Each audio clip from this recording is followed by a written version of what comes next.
All right, guys, time now for the Prep Spotlight presented by the Jacobs Insurance Agency. And, at this time of year, as we always do, we jump right into football, high school football. And Chesaning, bit of an upset over New Lothrop, 27-22. Alec Fowler intercepted Jack Kulhanek in the end zone on the final play to give the Indians their first win over the Hornets since 2005. Couple storylines on that. Great win by the Indians at New Lothrop, and a great game for Casey Smith to debut on the radio. I was going to say, I mean, I know you guys listened to it a little bit. I didn't have a chance to listen to it, but Ted, you said he did an awesome job. So it's really cool for Casey. But man, does that set the bar high or what for him? Because Ted, he's going to do some stinkers at some point. He's going to do some blowouts, 42-3 type of games that don't go like that. So definitely an awesome game for him. And then, man, heck of a win for Chesaning. It really was. I mean, big time upset. Just a couple years ago, they were losing this matchup versus New Lothrop by about 70. Like, not a joke, literally about 70 points. So it's crazy that they've really turned it around that much in that short of time. Big time win since 2005. That's a great stat, Ted. Yeah, I didn't know that. I wonder, did Casey have that stat on the broadcast?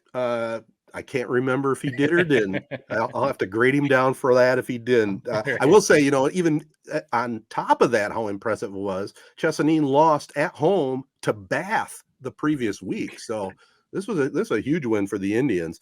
Some of the other games that we were watching, Ovid Elsie spanked Lakeville 61-18. Perry over Holton at Corunna High School 42-0. Perry's doing some upgrades on their stadium, so they played that on the turf at Corunna. Another big win here locally, fellas. Owasso wins their second straight. This one over Mount Morris, 34-32. A goal line stand in front of the final horn picked up the win for the Trojans, and Liam and Hoyt Patrick, a couple names you'll hear a lot about this year, a couple scores each. So Coach Tyner, 2-0 to start the season for Owasso. It's going to pick up a little bit of excitement, I think, in the Circle City.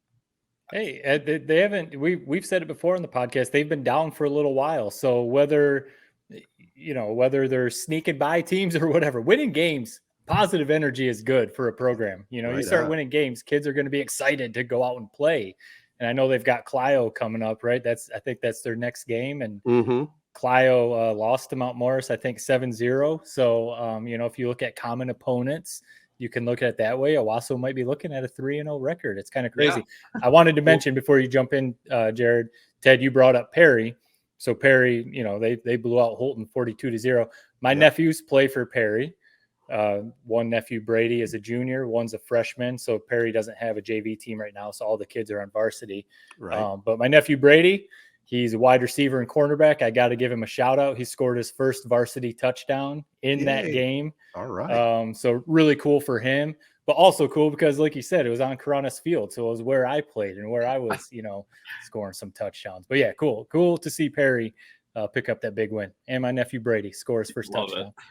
Nothing like that first touchdown, man. I think everybody remembers when they scored their first touchdown, whether it was youth or varsity or wherever you did it. It's an awesome feeling. Yeah. As for Owasso, man, I mean, on paper, Ted, it's shaping up to be the best Owasso Corunna game ever played. I think it's going to be the first time that they are both going to be undefeated playing in a mid-season matchup. Yeah, well, let's hold on a minute. If they can pass that very first matchup to be the best game ever, but continue. Well, on paper, that was the very first game of the year, correct? Correct.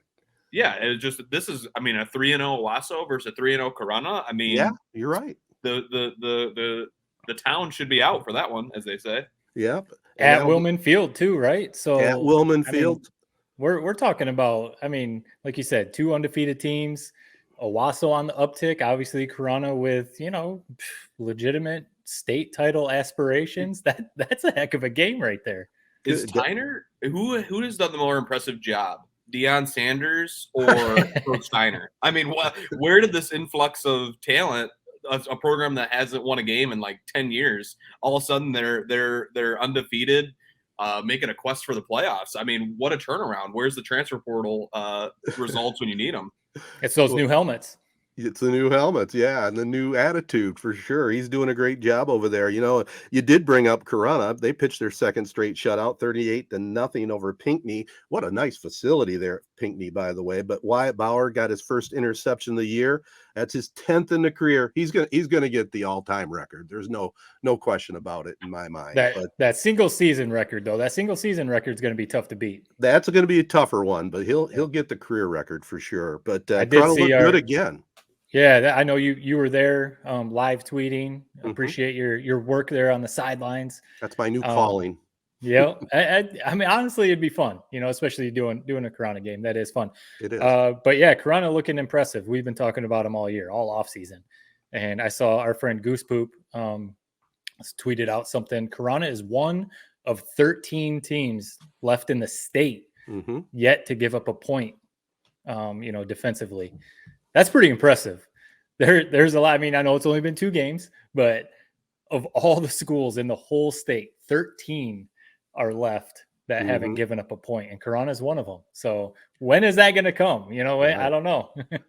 Well, that's a big thing for them. Every team likes to pitch shutouts, and at the game, the backups were all in the game. Corunna was handily going to win the game. Well, Pinckney against the backups drove downfield close to the goal line, and Coach Herrick said, "Hey, we're keeping the shutout." He put his starters back in there for a 4th and goal, and they stuffed them. Really? Yeah. That's a bold move right there. That's something that if that was a college game, that might have been making some headlines right there. But hey, that's a big deal. Yeah. Because what's the big one? I'm trying to remember the historic team. I think was it your dad, Ted, played on? They only gave up like 6 points all season or something. Absolutely ridiculous. Right. Yeah. So maybe they're looking at something like that. But yeah, well, awesome. And it's a bold move, but it's even bolder if you put your starting offense in to pack more points on. I mean, I can kind of see this one. You don't want to give up any points, and right, one snap, send them out. Why not? It's funny you say that. Not to bring up old stories, but when we were playing Owasso my senior year, so Coach Herrick was the coach. We had kind of put the game away, and in the 4th quarter, our second string offense had come in, but Owasso kept their first string offense in, I guess rightfully so or whatever. They're still trying to put up points, and they put up some points. Coach Herrick didn't like it very much. He put our first string offense back in, and on the next play, we busted like a 60-yard touchdown run, and there was definitely some bad blood there, but it's funny to see that kind of stuff. I was going to throw out too on our Prep Pigskin preview, friend of the pod, Tyler, at Michigan High School Football Frenzy on Twitter. He mentioned a big one. He brought up Ithaca a few times and how they changed divisions.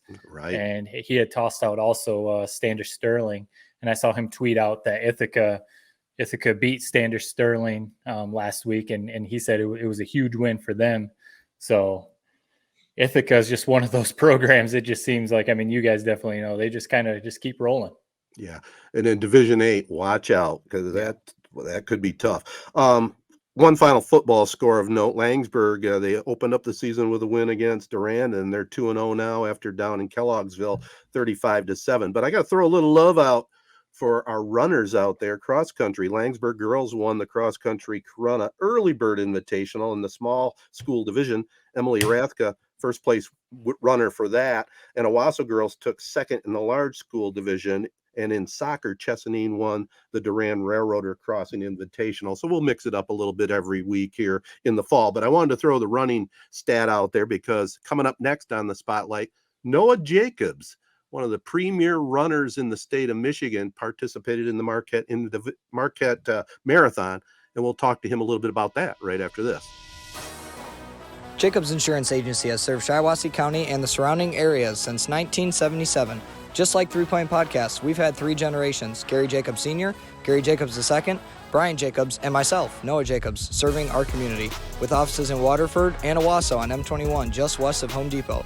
Stop in or go online to jacobsinsurance.com to get a quote or get your questions answered by our team. Jacobs Insurance is a proud supporter of our local schools and the proud sponsor of the Prep Spotlight. Insure everything, local, independent, and trusted.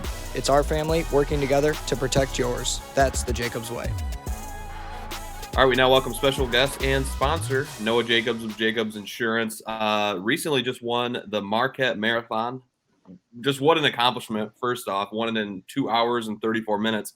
My first question for you, Noah, I mean, have you left the ice bath since post-race, or what have you been doing?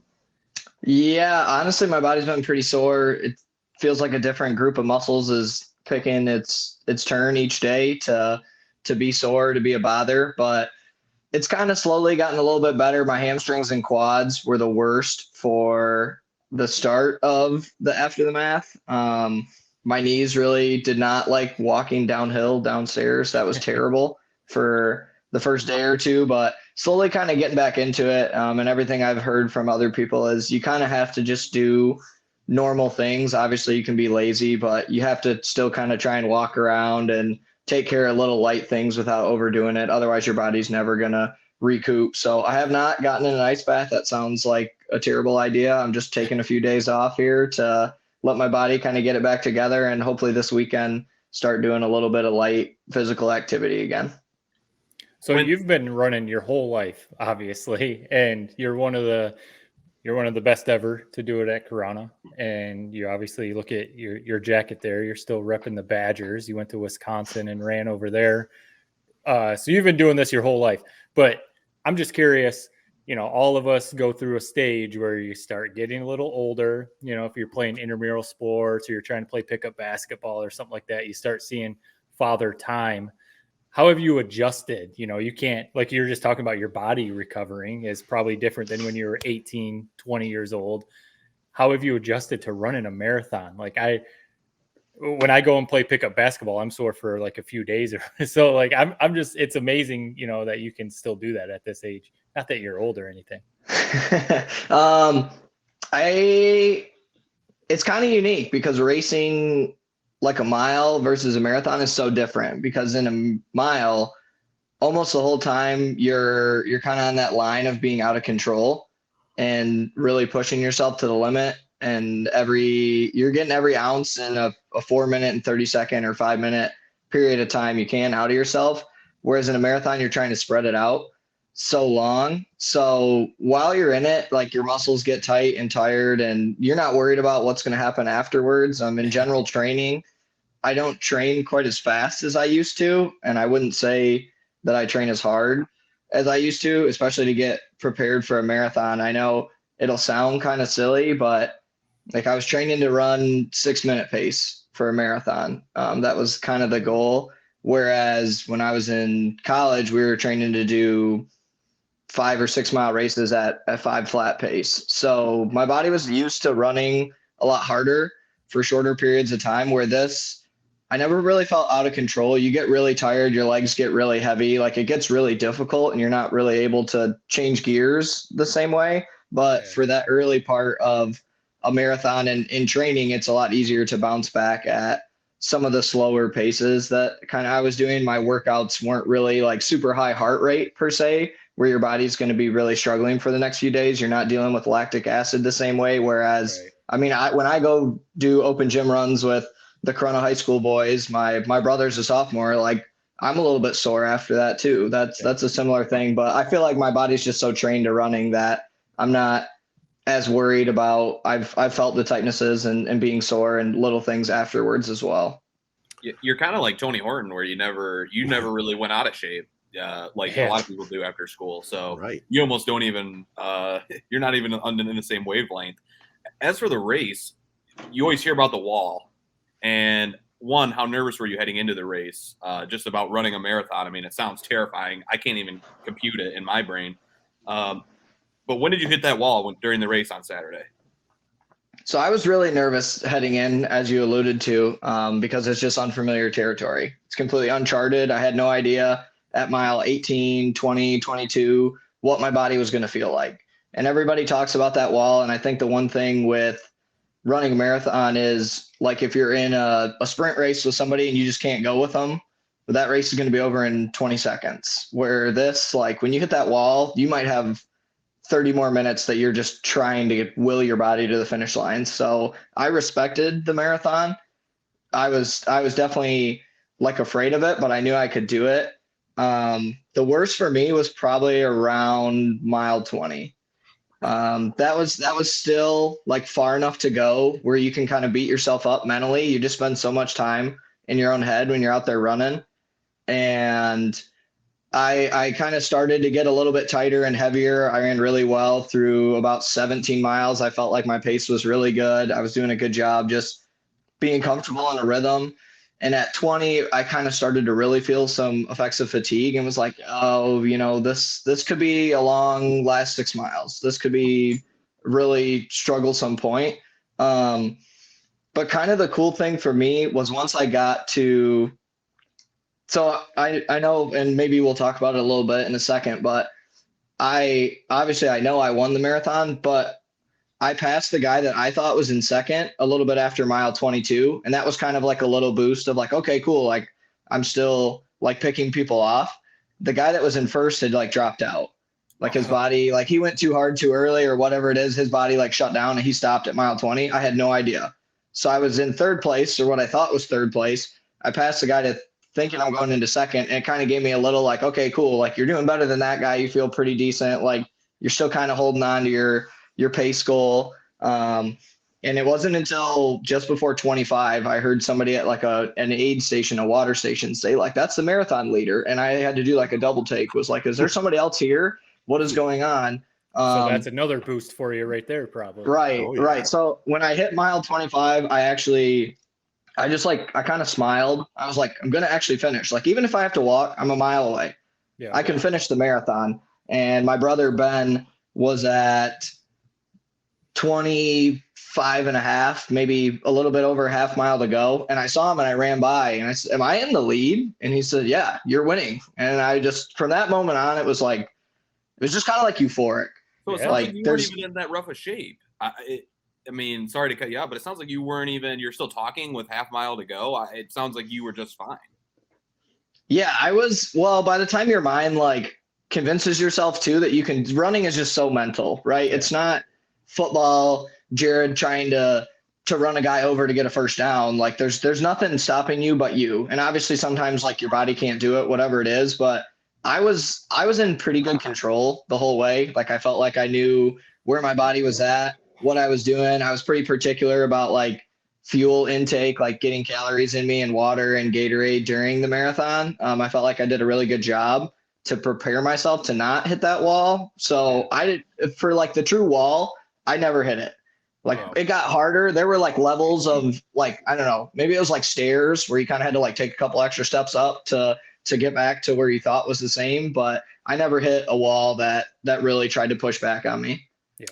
I'll tell you, Noah, it's an amazing accomplishment, to go along with all your other accomplishments. And actually you answered the first question I was going to ask you. What was the race strategy? Were you in the top 10 group going in and then make your move? So you explained that beautifully, but what about the course? What do you think about the course up there in Marquette? What a great time of year to be way up in the UP. And was that your very first marathon you ever attempted and come away with a winner? Yeah, so it was the first marathon I've ever run. I've run over that distance one time when I was running for Mr. Owasso. I ran around Houghton Lake, and there was no pace goal. It was just to do it. It was part of a fundraiser on Memorial Day weekend. So that was cool. And I knew obviously I could run it, but I ran around Houghton Lake in 3 hours and 50 minutes instead of 2 hours and 35. So you were running for 4 hours. That sounds awful. You ran around the lake. Yeah. Yeah, but at least you had good views. You had good views of the lake.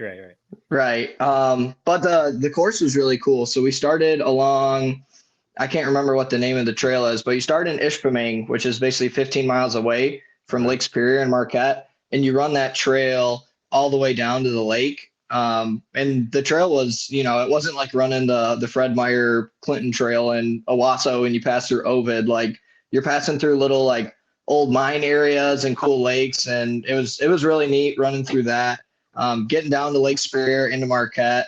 Running along Lake Superior and then up through Pure Marquette State Park to finish at the Superior Dome. It was, in my opinion, as far as you can go for like a Midwest marathon. That's probably as good as it's going to get in terms of like sightseeing and stuff. I've heard Detroit is awesome, like in the half, especially running the tunnel. I mean, Chicago's just a big city marathon. The feel of that marathon would be way different than Marquette. But if you were to run one that this course wasn't that hard, and like to kind of get to see something different and get to kind of soak up some of like the nature around you, I feel like this would have to be a very, very underrated marathon.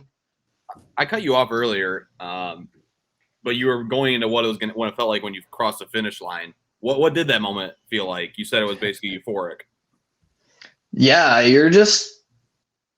you almost like leave your body. Like you just forget about, for 30 seconds, you forget about like all the pain, like the miles of, can I do it? Can I not? What's kind of going on? You just see the finish line, and I could see my brother and my girlfriend just back there. Was really special to think like, you put in weeks, months of training to make sure you're able to do it, and to be able to do it was really cool. And that's not really something I've felt all that much in like high school track and field or cross country, but definitely like a similar feeling to first time I won a state title and being like, oh my God, like you can see the finish line. You set this goal, 5 months ago, like you're actually going to win, like you're actually going to do this. So knowing one, that I was going to finish, that was my biggest goal. I was going to get a Boston qualifier, and then like that I was actually going to win the marathon, and like they were holding tape out for me. I was like, this is just the coolest thing ever. Like just getting to the line, like people actually cheering, you're like, it seems like the most boring thing when you're at mile 14. You're like, nobody's out here. You're just running by yourself or running with one or two other people nearby. And yeah, it's just, like you can't even think really. You're just like kind of soaking it in. And I was just really grateful to be able to soak it all in. It's definitely a unique thing that I would be curious, like the numbers, the percentage. A very, very small percentage of people on Earth have ever experienced something like that. Finishing a marathon, winning a marathon at that. That's something. It's pretty unique that you got to experience there. You were talking about the training. I wanted to ask you about that. So I've never really been a runner. Obviously, I played sports my whole life, but I never really ran track or cross country. Even like when we had to run, around the field and stuff at football and stuff, I was never really a big fan of that. But people always told me, you can become a runner. Like anyone can build up to it. Start small and, maybe work yourself up. I have now run a couple 5Ks. But my wife, she recently, it was a couple years ago, ran a half marathon at Disney, and her and a friend did it, and they got on like a training program. She had run a bunch of 5Ks, 10Ks, but she knew it was different to train for a half marathon. And she talked about, like, I remember her telling me about the training program. And so she would try and encourage me and be like, you could do this. Like, look at my program. Like you could build yourself up to this. I trained, I did it was like a through the woods type of course one time for a 5K. And that was very different than like running around on a road. I wasn't prepared for that, to be honest with you. Like I had just been running on tracks and, on the streets and stuff. And then I get up in terrain and out in the woods. And I was like, I don't think my legs were prepared for that. So I say all this to ask you, the training part, for anyone out there listening, that's like, this is crazy. I could never run for 4 hours. Like that just sounds insane to me. What would you have to say to people who maybe want to try and run a 5K, 10K, maybe attempt a half marathon, but they're, maybe a little scared because they've never done it or whatever? Like, what would be your words of encouragement to find a training plan and, maybe build yourself up to it? Yeah, I would just say that your mind is a very powerful tool in convincing yourself to do things. So a lot of being able to run and train to do something like that is having the confidence to be able to do it. So when people follow training plans like you had talked about, Matt, if people are able to do those runs and leading up, they think I can run this 5K, this 10K, this half marathon, whatever distance you want to do, you're hitting those checkpoints. So for me, I don't follow something super strict. The longest run I had done was 19 miles before the marathon. So it's really like still a pretty far reach to think like, yeah, you're just going to go 7.2 more miles and all is going to be perfect with the world. But I had the confidence that being on my feet for over 2 hours was going to be able to get me through most of the race. And then a little bit of atmosphere of seeing people, being able to run with other people was going to get some more of that in the competitive spirit that I have. So really my biggest selling point, and most people hate me for it, is, you guys like played football, basketball. I'm sure you guys still lift, go to the gym, like do workouts of that sort. Like how much time you spend doing that, right? But well, like every hour or two a day, or whenever, whatever. right. So like if you go for a 20-minute run, your body's probably going to get the same output Right. as like going to the gym, and you don't have to go anywhere. Maybe you drive to a cool trail or a park locally to run with somebody or just to run somewhere new.